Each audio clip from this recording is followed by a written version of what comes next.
So, in my anti Charles video, someone replied, being facetious, are you drunk?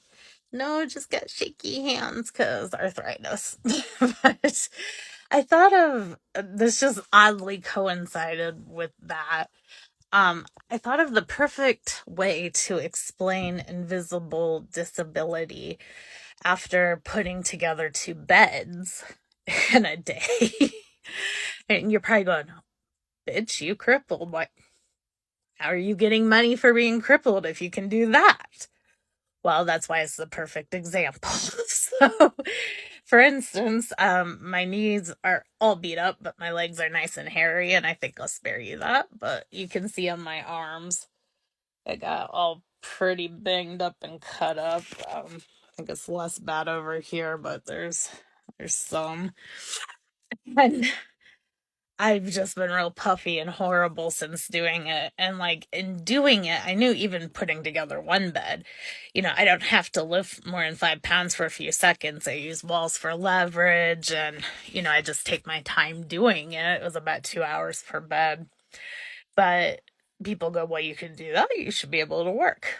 And accepting to do that, I knew that meant I will not be normal for the next probably month at least. I've already run through all the pills I legally can take. I did awful smelly lidocaine patches, which I only do when I'm very desperate. I also did an edible, and that helped. We're on, I think it's like day 3 since I've done it now. And anyways, the best summary I can think to go along with this story is once when I moved, my asshole ex-boyfriend, unrelated to the story, but he offered to help me get rid of all the boxes from my moving.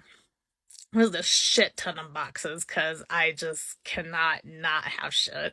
Anyways, so I'm looking at this pile of boxes and I'm going, that's gonna be like my next 2 months of just sheer pain. And I had it all planned. I had Epsom salts, had the lidocaine patches, had all the painkillers that I could take. And I told him, I was like, oh, you can use these. I got these for you. I got ice packs in the freezer ready to go, and you can have some of my ibuprofen. And he looked at me and he's like, why? It genuinely had never occurred to me. Normal people don't like get completely wiped out after doing something like that. And, he was actually even older than me, but he was fine the next day, wiped me up for a month. So, yeah.